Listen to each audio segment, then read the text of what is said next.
경계 지역은 위험합니다라는 주제로 계속해서 야곱의 이야기를 이어가도록 하겠습니다.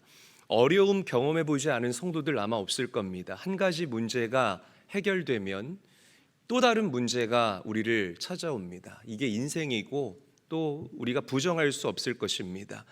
열심히 해서 집도 좀 장만하고 이제 좀 살만해지니까 건강의 적신호가 나를 힘들게 합니다. 또 직장생활 열심히 하고 이제 중년의 나이를 넘어서 노년이 되어가고 사업도 좀 술술 잘 풀릴 법한데 내 자녀들이 또 내 마음을 어렵게 할 때가 있다라는 거죠. 이처럼 문제 없는 인생은 아무도 없습니다. 사람들은 우리 인생은 하나님 안에 있어야만 행복한 존재라는 사실을 믿으시기를 바랍니다. 주 날개 그늘 아래에 우리가 들어오고 그리고 하나님의 보호하심 아래 있어야만 우리는 샬롬을 누리고 든든히 세워져 갈 수 있는 아름답고 복된 인생을 살아갈 수 있다라는 거죠. 물론 예수 믿어도 병 걸릴 수 있습니다. 다 경험해 봤잖아요. 기도 많이 해도요, 예배 잘 드려도요, 원하지 않는 사고를 우리가 당할 때도 있다라는 거예요. 그런데 대부분의 그런 어려움과 문제들은 하나님의 계획하심 아래에 있는 것입니다. 그 어려움들을 우리가 이길 때마다 우리는 더 넓어지고 깊이가 있어지는 그런 인생들을 살아갈 수 있다라는 거죠. 여러분들이 더욱더 업그레이드가 될 수 있고 반짝반짝 빛나는 인생을 살아갈 수 있다라는 것입니다. 그런데 예상하지 못했던 그런 고난들은, 다시 강조합니다, 예상하지 못했던 고난들, 이게 분별이 돼요. 여러분, 영적으로 고난 중에서도 어두운 고난이 있고요, 밝은 고난이 있습니다. 이게 뭔지 이해가 되시는 분들 아마 이 자리에 몇 분 정도 계실 거라고 저는 확신을 합니다. 그러니까 이 어두운 고난, 예상하지 못하고 나를 영적으로 깊이 침체되게 만드는 이런 고난들은 우리가 하나님 밖에 있기 때문에, 하나님께서 정해놓으신 그 바운더리를 넘어설 때에 우리에게 찾아오는 고난이라는 것을 우리가 명심하셔야 됩니다. 자, 오늘 우리가 읽은 본문이 그런 이야기예요. 우리가 잘 알다시피 야곱에게는 12명의 자녀들이 있었습니다. 11명의 아들과 1명의 딸이 있었는데, 그 딸 1명 얼마나 귀해요, 여러분. 그 딸의 이름이 디나였다라는 거죠. 그런데 그 디나에게 문제가 생겼어요. 말씀 한번 읽어보죠. 1절과 2절입니다. 한 목소리로 읽습니다. 시작. 레아가 야곱에게 낳은 딸 디나가 그 땅의 딸들을 보러 나갔더니 히위 족속 중 하몰의 아들 그 땅의 추장 세겜이 그를 보고 끌어들여 강간하여 욕되게 하고. 딸 디나가 성폭행을 당했다는, 강간을 당했다라는 거예요. 야곱이 이제 외삼촌 라반에게서 벗어나서 재산도 많았잖아요. 좀 먹고 살만해졌는데 딸 문제가 또 터진 겁니다. 그러니까 이 디나의 사건은 야곱이 기대하지 않았던 그 야곱의 인생의 복병과도 같은 그런 사건이었다라는 거죠. 자, 그런데 성경은 이 사건이 우연히 일어나지 않았다라고 이야기를 합니다. 자, 먼저 이 안타까운 사건의 가장 큰 이유는 디나 스스로에게 있었다라는 거죠. 야곱의 딸 디나가 야곱 가족이 세겜 성읍 앞에다가 장막을 치고 거기에 머물게 됐을 때 눈이 돌아가 버리는 거예요. 왜? 20년 넘게 맨날 눈 뜨면 목초지가 펼쳐졌고 맨날 들리고 맨날 보는 게 양과 염소의 울음소리와 양과 염소의 모습 아니었습니까? 그러다가 도심지로 나왔는데 얼마나 좋아요. 아울렛도 있고 스타벅스도 있고. 그러니까 눈이 뒤집힌 거예요, 그 도시의 화려함에. 그래서 오늘 말씀이 뭐라고 얘기를 하냐면, 그 딸 디나가 그 땅의 딸들을 보러 나갔다. 그 땅의 딸, 즉 세겜 성에 거하고 있는 딸들의 모습을 보러 나갔다는 겁니다. 시골 출신이었던 디나의 눈에 나는 100% 면 옷만 입고 있는데 쟤네들은 뭔가 옷이 흐르네? 나랑 다르네? 나는 이 장신구가 조개 껍데기로 만든 건데 쟤는 뭔가 반짝반짝거리고 뭔가 블링블링하네. 뭔가 다르네. 이 세겜 여자들의 그 반짝임이 너무 매력적으로 보였다라는 거죠. 그러나 사랑하는 저희 교회 성도 여러분, 잘 들으십시오.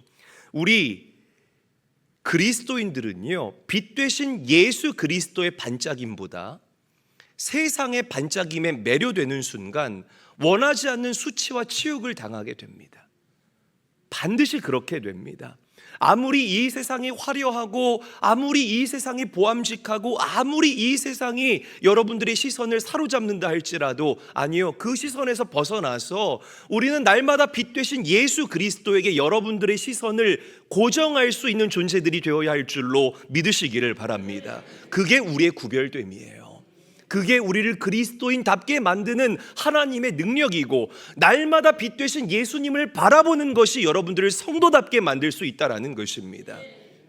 야곱도 실수를 했습니다. 아버지 야곱은 어떤 실수를 했느냐? 하나님과 약속했거든요. 하나님, 제가 이 하란을 떠나서 곧장 베델로 가겠습니다. 거기서 예배의 단을 쌓고 하나님을 온전히 예배하는 참된 예배자가 되겠습니다. 이게 야곱의 약속이었습니다. 그런데 야곱은 본인이 선언한 대로 베델로 곧장 가지 않고 세겜에 머물렀다라는 거예요. 여러분, 세겜은 경계 지역입니다. 이 가나안의 경계 지역이에요. 저를 한번 따라합니다. 경계 지역. 다시 한번 따라하죠. 경계 지역. 이 경계 지역이라는 키워드에 여러분들이 주목을 해야 된다라는 거죠. 여러분들의 삶 가운데는 늘 이렇게 모호함을 던져주는 경계 지역이 존재합니다. 그 경계 지역에 머무는 것이 가장 어리석은 성도의 모습과 태도와 자세라는 거예요. 하나님의 생각과 내 생각의 경계 지역에 머물러 있는 성도들이 있습니다. 믿음과 불신앙의 경계 지역에 머물러 있는 성도들이 있다라는 거예요. 교회와 세상의 경계 지역에 머물러서 성도도 아니고 그렇다고 안 믿는 사람도 아니고 이렇게 모호한 인생을 살아가는 사람들이 있다라는 겁니다. 인천제일교회 출석은 해요. 매 주일마다 교회 나와서 예배는 드립니다. 그런데 그렇다고 제일교회 성도도 아니고 주를 위해서 나의 삶을 각출해서 하나님께 나의 삶을 온전하게 드리는 헌신과 수고와 열정이 없는 사람들 얼마나 많이 있습니까? 여러분, 문제는 이런 모호함 가운데 있는 성도들이 가장 위험하다라는 거예요. 할렐루야. 인정하시면 큰 소리로 아멘 합시다. 세상의 이치도 똑같은 겁니다. 야, 제이라 공부할 거면 하고 안 할 거면 자. 저희 어머니가 저한테 하셨던 말씀 중에 하나예요. 그러니까 모호하게 살지 말라라는 거예요. 세상의 이치도 하려면 확실하게 하는 사람들이 성공하는 법이라는 것입니다. 영적인 생활도 마찬가지라는 거예요. 여러분, 모호하게 살아가지 마시고 하나님의 자녀답게, 빛의 자녀답게, 천국 백성답게 여러분들의 스탠스와 여러분들의 영적 주소를 올바르게 하고 살아갈 수 있는 참 믿음의 사람들이 되셔야 할 줄로 믿으시기를 바랍니다. 세상은요, 언제나 경계 지역에 있는 사람들을 유혹합니다. 세상의 달콤함과 여러분들의 말초신경을 자극하는 어떤 그런 짜릿함으로 온전하게 사는 성도들을 유혹하는 것이 아니라 꼭 그 경계 지역, 세겜 땅에 머물고 있는 사람들을 유혹한다라는 거죠. 여러분들 어떠십니까? 오늘 말씀을 여러분들 삶 가운데 거울 삼으셔서 여러분들의 실상을 올바로 바라볼 수 있게 되시기를 주님의 이름으로 간절히 축원합니다. 아직도 모호하게 신앙생활하고 있으신 분들이 계신다면, 아직도 이도저도 아닌 그 경계 지역에 걸쳐서 애매모호하게 그렇게 예배하고 있는 성도들이 계신다면 빨리 그 경계 지역을 벗어나셔서 하나님께서 강력하게 임재하시는 베델로 향할 수 있는 여러분들의 행동과 태도와 자세와 믿음의 결단이 될 수 있기를 주님의 이름으로 간절히 축원합니다. 자, 야곱의 또 다른 문제는 아버지로서의 문제였습니다. 적어도 딸 디나가 세겜 땅으로 간다고 했으면 아빠는 두 가지 중에 하나는 했었어야 돼요. 첫 번째, 못 가게 하거나, 두 번째, 같이 가거나. 저 같았으면 그렇게 했겠죠. 못 가, 안 돼. 저 같았으면 그렇게 했을 겁니다. 여러분, 우리 자녀들이요, 사춘기 때는 다 방황합니다. 방황하지 않는 자녀들 없고요, 과도기를 거치지 않은 자녀들 없습니다. 과도기를 거친다는 것이 여러분들의 자녀들이 건강하다는 증거가 된다라는 거죠. 자, 그런데 자녀들이 힘들어할 때 누구의 역할이 중요하냐면 우리 부모님들의 역할이 굉장히 중요하다라는 거예요. 하나님께서는 우리 부모님들에게 영적인 권위를 주셨음을 믿으시기를 바랍니다. 아멘. 큰 소리로 아멘 해보세요. 할렐루야. 그래요. 이 영적 권위를 여러분들의 자녀들이 힘들어할 때 사용하시라는 거예요. 내 자녀들을 위해서 부모가 기도할 때 그 부모의 기도가 자녀들의 삶 가운데 강력한 돌파를 이루어낸다라는 겁니다. 내 자녀들을 위해서 눈물 흘려 기도하는 것, 내 자녀들의 앞길을 위해서 정말 하나님 앞에 온전하게 여러분들의 마음을 쏟아내며 기도하는 것, 여러분들의 자녀들에게 영적인 삶의 무게와 중요성을 가르치고 내가 만난 예수 그리스도를 가르칠 수 있는 그 부모의 역할, 여러분들의 가정에서 반드시 필요한 영적 태도와 자세라는 것입니다. 여러분, 그런데 야곱은 이런 부모의 역할을 못했어요.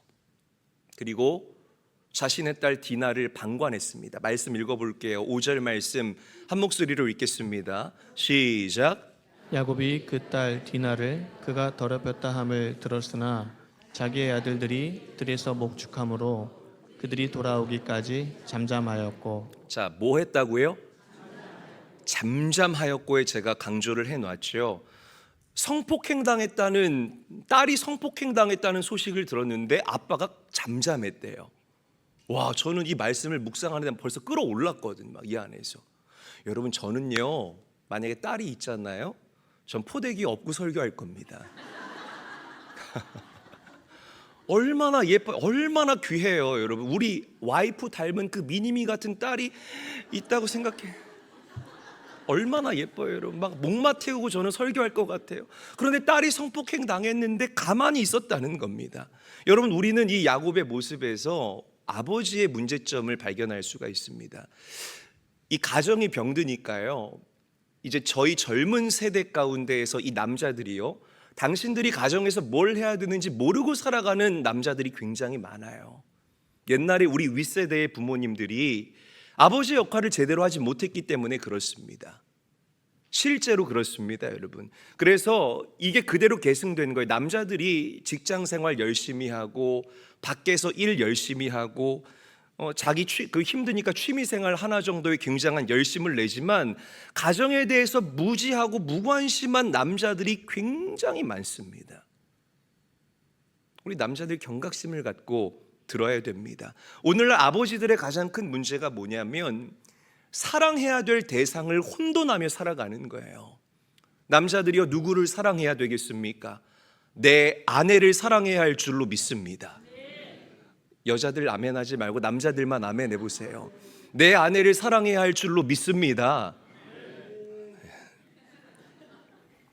여러분, 아내가요, 때로는 여러분들 귀에서 피날 정도로 막 잔소리 하잖아요. 땡땡땡땡땡땡땡 되잖아요. 그래도 아내만한 여자 없습니다.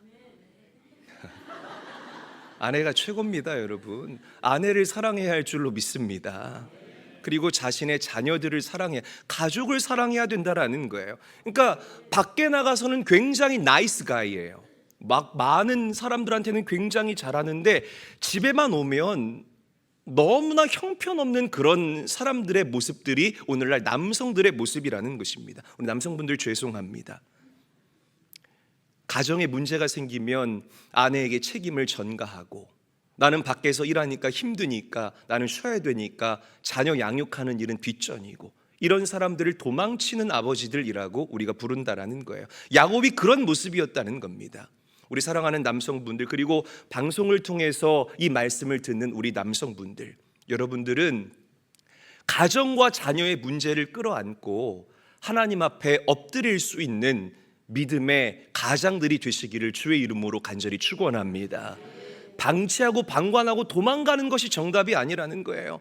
야곱은 베델에서 하나님을 만났습니다. 하나님의 임재를 경험한 사람이었지만 여전히 그 안에는 과거의 쓴뿌리와 연약함이 남아 있었다는 거예요. 여전히 이기적이었고 여전히 우유부단한 모습이 바로 이 야곱의 모습이었다는 것입니다. 여러분, 잘 들으십시오. 구원은 순간적인 변화예요. 무슨 말인지 이해가 되시죠? 내가 예수 그리스도를 믿고 예수를 영접하고 예수를 나의 주로 시인하는 순간 여러분들은 사망에서 생명으로 옮겨지고 어둠에서 빛으로 옮겨지고 종에서 자녀의 신분으로 변화되는 놀라운 특권을 얻게 되는 줄로 믿으시기를 바랍니다. 이게 우리의 구원이에요. 자, 그런데 우리 성품의 변화는 순간적으로 일어나지를 않습니다. 그래서 우리가 이런 소리를 듣는 거예요. 예수 믿는데 왜 그래? 어쩔 수 없어요, 여러분. 우리 성품의 변화는 점진적으로 일어나는 것이라 이 말입니다. 그래서 우리가 하나님의 부르심을 받을 때까지 날마다 그리스도의 한이 없는 분량에 이르도록 훈련받고 말씀과 기도로 우리를 거룩하게 하고 성화, 예수님을 닮아가기 위해서 성령의 도우심을 간구하는 인생을 살아야만 한다라는 거예요. 성품 변해요. 할렐루야. 내 모난 성품 변한다고요, 여러분. 말씀이 여러분들 안에 들어와서 여러분들의 인생을 경작하기 시작하면 반드시 우리의 성품이 변화되는 줄로 믿으시기를 바랍니다. 그러니까 저는 여러분들이 한 번 구원 얻은 데서 끝나는 것이 아니라 날마다 말씀과 기도로 나를 쳐서 복종하고 사도 바울의 고백처럼 내가 날마다 죽노라라는 그 고백대로 인생을 살아가셔서 예수님의 성품을 담는 데까지 나아갈 수 있는 살아있는 성도님들이 다 될 수 있기를 예수 그리스도의 이름으로 간절히 축원합니다. 그런 인생이 돼야 된다라는 거죠. 자, 자기 아들이 저지른 문제를 해결하기 위해서 세겜의 추장 하몰이 야곱을 찾아와요. 하몰이 잘못했죠. 성경 어디를 찾아봐도, 그리고 원어로 영어 성경으로 이 말씀을 읽어봐도 하몰이 야곱에게 사과하는 모습을 찾아볼 수가 없습니다. 그러니까 이런 자세로 나온 거예요. 야, 이미 저질러진 일인데 어떡해? 이미 저질러진 일인데 어떡해? 어쩔 수 없잖아. 네 딸 나한테 줘. 그러면 내가 돈 많이 줄게. 뭘 많이 준다고요? 돈 많이 줄게. 또 이 얘기하다가 또 여기서 울컥하고 올라왔어요, 저는. 아니, 딸을, 그 귀한 딸을 돈 줄 테니까 자신한테 팔아라라는 거잖아요. 자, 그런데 이 하몰의 제안 뒤에는 흑심이 숨겨져 있었습니다. 자, 우리 창세기 34장 23절 말씀 함께 읽어보도록 하겠습니다. 한 목소리로 읽습니다. 시작. 그러면 그들의 가축과 재산과 그들의 모든 짐승이 우리의 소유가 되지 않겠느냐. 다만 그들의 말대로 하자. 그러면 그들이 우리와 함께 거주하리라. 무슨 말이에요? 일단 야곱의 가족이 되고 그 이후에 야곱의 재산을 다 빼앗자. 이게 바로 하몰과 이 세겜성 그 하몰의 아들들이 가지고 있었던 흑심이었다라는 겁니다. 사랑하는 성도 여러분, 하몰과 세겜은 죄와 어둠을 상징합니다. 다시 강조합니다. 하몰과 세겜은 죄와 어둠을 상징하는 것입니다. 늘 죄와 마귀는 우리에게 이렇게 달콤한 제안으로 유혹을 합니다. 돈 많이 줄게. 돈이면 되잖아. 돈으로 못하는 게 어디 있어? 정말 섭섭지 않게, 아니 너가 기대했던 것보다 훨씬 더 많은 재산을 너에게 줄게. 그런데 그 세상과 마귀가 던져주는 유혹을 여러분들이 덥석 물게 되면 여러분들의 영적인 세포가 완전히 산산조각 나버리는 거예요. 하나님의 임재가 느껴지지 않고 내 마음은 깊은 상처와 상실감에서 벗어나지를 못하게 되고, 저는 우리 성도님들에게 이런 표현을 쓴 적이 있잖아요. 여러분들의 마음은 젖은 마음입니까? 마른 마음입니까? 마른 마음이 돼야 돼요. 그래야만 하늘에서 성령의 불이 떨어질 때에 내 속이 탈 수가 있습니다.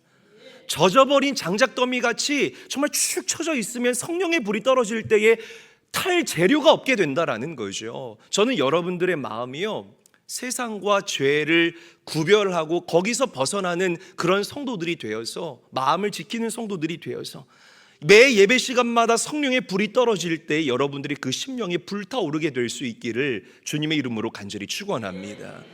경계해야 된다라는 거죠. 창세기에 보게 되면 하나님이 세상을 물로 심판하는 이야기가 나옵니다. 자, 그런데 이 일이 어떻게 시작됐냐면 창세기 6장 2절에 이렇게 기록되어 있어요. 읽어보시죠. 저와 함께 시작. 하나님의 아들들이 사람의 딸들의 아름다움을 보고 자기들이 좋아하는 모든 여자를 아내로 삼는지라. 자, 화면 보세요. 하나님의 아들들이 사람의 딸들의 아름다움을 봤다. 하나님의 아들들은 셋이라는 인물의 후예를 얘기를 하는 거, 믿음의 사람들을 얘기를 하는 것입니다. 셋의 후예. 그리고 사람의 딸들은 가인의 후예를 얘기를 하는 거예요.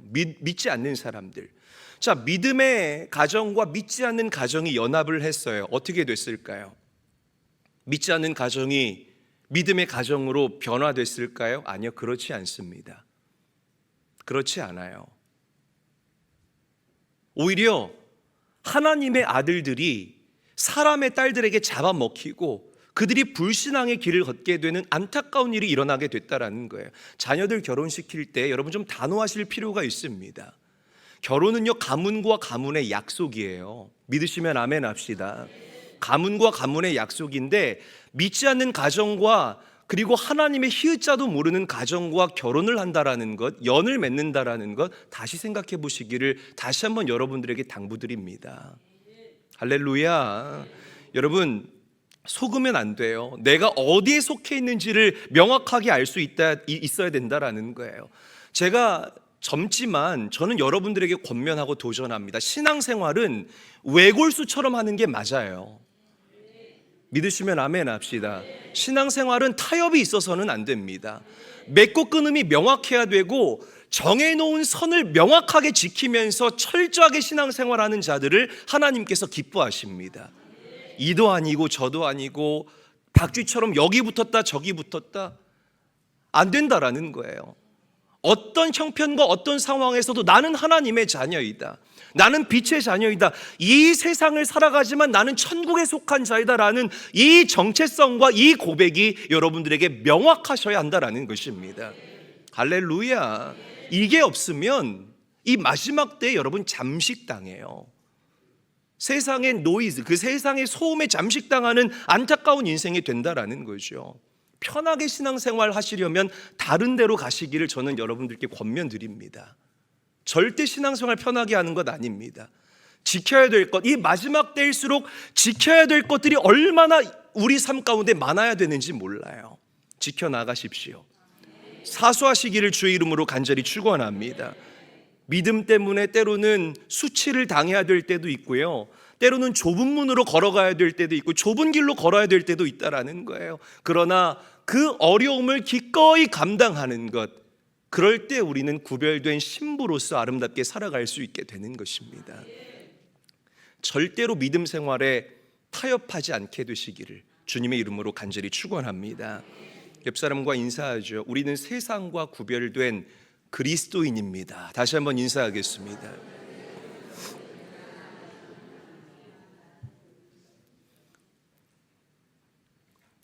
자, 이제 야곱의 아들들이 디나의 소식을 듣고 격분합니다. 그리고 복수를 계획합니다. 그래서 한 가지 제안을 해요. 하몰과 이 세겜의 아들들에게 제안을 합니다. 무슨 제안을 하냐면 이런 제안이에요. 야, 너희가 하나님의 언약의 백성이라는 증표가 없는데, 즉 할례를 받지 않았는데 우리가 어떻게 너희한테 내 누이를 줄 수 있느냐? 이걸 왜 오빠들이 허락하고 말고 하는, 저는 그 문화가 이해는 안 되는데 오빠들이 나선 거예요. 절대 줄 수 없다. 그러니까 하나님의 이 언약의 증표인 할례를 너희들도 다 받아라. 할례가 뭐예요? 포경 수술이죠, 여러분. 남자의 생식기에 이 표피를 벗겨내는 게 할례예요. 이 믿음의 사람들은, 그 당시 구약의 사람들은 그 생식기의 표피가 벗겨진 것을 보면서 날마다 하나님을 생각하는 겁니다. 아, 나와 하나님은 단순히 약속의 관계가 아니라 약속을 뛰어넘은 언약의 관계이다, 커버넌트의 관계이구나 라는 것을 항상 이 믿음의 사람들이 확인하고 확인했던 그 언약의 증표가 할례였다라는 겁니다. 그런데 이 거룩한 할례를 가지고 이들이 복수의 도구로 삼는다는 거죠. 이게 문제라는 겁니다. 자, 하몰과 세겜의 아들들이 포경수술을 하고, 포경수술하면 아파요? 움직일 수 없어요? 움직일 수 없어요? 모르죠, 우리 여성분들. 알리가 있나? 움직일 수 없어요. 그래서 이 하몰과 세겜성에 있는 모든 사람들이 포경수술을 하고 종이컵 쓰고 아파 이러고 있는데 그 틈을 노려서 복수한 거예요. 다 잡아 죽인 겁니다. 이 할례라는 거룩한 방법을 복수에 사용했다라는 것을 우리가 명심해야 돼요. 우리가 믿는 예수 그리스도는 용서하시는 하나님이심을 믿습니다. 가늠하다가 현장에 잡혀온 여인이 있었는데 사람들이 그 여인을 돌로 쳐서 죽이려고 합니다. 그런데 예수님께서 말씀하시죠. 죄 없는 자가 먼저 돌로 쳐라. 그러자 사람들이 마음에 깊은 찔림을 얻고 그 손에 돌을 내려두고 하나둘씩 떠나게 됩니다. 예수님께서 그 여인에게 선언합니다. 내가 너를 정죄하지 아니하노니 가서 다시는 죄를 짓지 말라. 할렐루야. 우리가 믿는 예수 그리스도는 우리를 용서하시는 하나님이에요. 여러분들의 죄가 주홍같이 붉다 할지라도 주님 앞에 그 마음을 쏟아내고 진정으로 회개할 때에 하나님께서는 우리 성도님들의 죄를 용서하신다는 사실을 믿으시기를 바랍니다. 그런 주님께서 바리새인들을 강력하게 책망해요. 바리새인들이 누구입니까? 자타공인, 하나님 잘 믿는다고 자부했던 사람들이 바리새인이었다라는 거죠. 주님께서는 그런 바리새인들을 향해서 화 있을진저라고 그들을 책망하십니다. 화 있을진저라는 이 말의 의미는 오늘 우리가 자주 쓰는 용어로 풀이하자면 저주받을 자들이라는 의미를 가지고 있다라는 거예요. 왜 그들을 주님께서 강하게 책망했을까? 하나님의 이름, 신앙의 이름을 내걸고 그들이 죄를 짓고 사람들을 멸시했기 때문에 주님께서 그들을 책망하시고 정죄하셨다라는 겁니다. 사랑하는 제일교회 성도 여러분, 집사의 이름을 달고 사기치는 행동들 하나님께서 기뻐하시지 않습니다. 믿으시면 큰 소리로 아멘 합시다. 권사라는 이 네임택 달고요, 다른 사람 눈에서 피눈물 나게 하는 행동들 하나님께서 정말 싫어하시고 미워하시는 행동입니다. 장로의 위치를 이용해서, 목사의 포지션을 이용해서 우리 성도들을 괴롭히고 악하게 행동하는 것들 하나님께서 정말 미워하시는 행동이라는 것을 여러분들이 명심하셔야 할 것입니다. 자, 야곱은요, 야곱의 아들들은 거기서 끝나지 않고요, 노략질하기 시작했어요. 세겜성을 부수고 훔치고 빼앗아오고 사로잡아오고. 그러니까 이 복수의 본질이 항상 이래요. 내가 당한 것보다 더 덧붙여서 되갚아주는 것이 바로 복수의 본질이라는 것이죠. 그러니까 하나님께서 우리 성도들에게 복수하지 말라라고 하는 것은, 앙심을 품지 말라고 하는 것은 누구를 위해서? 우리 성도님들 본인들을 위해서 하나님께서 내리신 처방입니다. 우리는 예수의 거룩한 보혈로 씻음을 받은 자들임을 믿으시기를 바랍니다. 그 깨끗한 여러분들의 손에 더러운 복수의 피를 묻히기를 하나님께서는 원하시지 않는다라는 거예요. 저는 여러분들의 입술이 누군가를 욕하고 누군가를 원망하는 그 더러운 말들로 더럽혀지지 않게 되기를 주의 이름으로 간절히 축원합니다. 야, 아무개 권사 이랬대 저랬대, 짜증나. 어떻게 권사가 그래? 야, 이재일 목사 별로래. 뭐야, 별로야. 이렇게 하지 마시라는 거예요. 여러분들의 마음이 누군가를 향한 미움으로, 아니 어떻게 장로님 나한테 인사도 안 받고 그럴 수가 있어? 아니 어떻게 저 권사님은 나를 저렇게 봤는데 인사도 안 하고 그냥 지나갈. 여러분들의 마음이 누군가를 향한 미움과 원망과 불평으로 그 마음을 황폐하게 만들지 말라라는 거예요. 누구 손해일까요? 본인들 손해라는 것입니다. 기도로 문제를 돌파할 수 있게 되시는 살아있는 제일교회 모든 성도들이 될 수 있기를 주님의 이름으로 간절히 축원합니다. 기도가 안 돼요, 목사님? 당연히 안 되죠. 당연히 안 되죠. 기도가 될 리가 있습니까? 마음이 그렇게 황폐한데? 저도요, 목회하다가 저는 1년 365일 뭐 이렇게 삶이 어렵거나 아니면 기쁘거나 똑같은 얼굴입니다. 뭐 이게 장점이라면 장점이겠죠. 그러니까 늘 제가 항상 평안한 줄만 아시는데 그렇지 않아요, 여러분. 저도 목회하다가 스트레스 받을 때도 있고요, 속된 말로 빡칠 때가 한두 번이 아닙니다. 그런데 이게 열받거나 아니면 스트레스 받을 때 기도로 이걸 돌파해 나가라고 제가 늘 말씀을 드리니까 기도하려고 무릎 꿇잖아요. 기도가 안 돼요, 저도. 솔직하게 말씀드릴게요. 목사라고 마음이 어려운데 기도가 될 리가 있겠습니까? 기도가 안 돼요. 그런데 제가 여러분들과 다른 점은 이거예요. 기도가 안 되면 다른 성도들은, 보통의 성도들은 에이씨, 기도 다음에 하지, 기도를 덮어버리고 일어납니다. 그런데 저는 그렇게 하지를 않아요. 기도가 안 되면 어떻게 하냐면 말씀을 펴서 읽습니다. 왜냐하면 이 말씀 안에는 기도의 소스들이 너무나 다양하고 가득하기 때문이라는 거예요. 할렐루야. 마음이 어려운데 당연히 기도 안 되죠. 그러면 말씀을 펴서 읽으세요, 여러분. 그러면 이 말씀이요, 여러분들의 마음을 또 뜨겁게 데펴줍니다. 반드시 그렇게 합니다. 그리고 막혔던 기도를 뚫어내는 역할을 한다라는 거죠.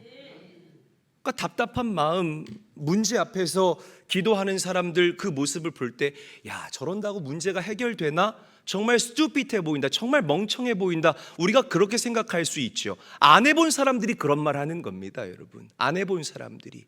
기도는요, 하늘 보좌를 움직이는 놀라운 능력이고요, 하나님의 손, 전능자의 손길을 움직이는 영적인 도구가 된다라는 사실을 믿으시기를 바랍니다. 저는 목회하면서 어려움을 경험할 때마다 기도로 문제를 돌파했던 이야기들이 가득해요. 우리 성도들의 삶을 묵상해 보면 정말 어렵고 힘들고 소망이 다 끊어진 것만 같은 그런 성도들의 삶 가운데에 기도로 하나님의 빛이 조명되어지고 기도로 하나님 크게 놀라운 일들을 경험했던 그 간증들이 제 안에 가득합니다. 할렐루야. 기도는 어려움을 돌파해내는 영적인 도구입니다. 마음이 어려울 때 기도가 당연히 안 되겠지만, 안 된다고 낙심하거나 절망하는 것이 아니라 말씀에 근거해서 하나님께 기도할 수 있는, 그래서 기도로 문제를 이길 수 있는, 기도로 미움을 이길 수 있는 사랑하는 제일교회 모든 성도님들이 될 수 있기를 주님의 이름으로 간절히 축원합니다. 심판은 우리의 영역이 아닙니다. 하나님의 영역입니다. 여러분 명심하시고, 우리가 해야 될 일은 다만 기도와 간구로 하나님께 아뢰는 것, 선으로 악을 이기는 것, 사랑으로 폭력을 이기는 역설적인 인생을 살아가는 것, 이게 우리 그리스도인들의 능력이라는 진리를 믿고 가슴에 새길 수 있게 되시기를 주님의 이름으로 간절히 축원합니다. 말씀을 정리하죠. 세겜이라는 경계 지역에 머물러 있다가 이 야곱의 가족과 야곱의 식구들은 원하지 않는 수치를 당하게 되었습니다. 오늘 이 본문 말씀이 여러분들에게 교훈하는 이 교훈을 여러분들 가슴에 깊게 새길 수 있게 되기를 바랍니다. 아, 내가 아직도 이 신앙생활의 모호함을 벗어나지를 못했구나. 내가 어디에 소속된 것도 아니고 소속되지 아니한 것도 아니고 정말 애매모호하게 그 경계선에서 대롱대롱 매달려서 마귀의 타겟이 되어 살아가고 있었구나. 여러분들의 실상을 올바로 바라볼 수 있게 되기를 바라요. 그리고 과감하게 그 경계선에서 탈출하셔서 하나님의 임재가 가득한 베델로 올라갈 수 있게 되시기를 주 예수의 이름으로 간절히 축원합니다.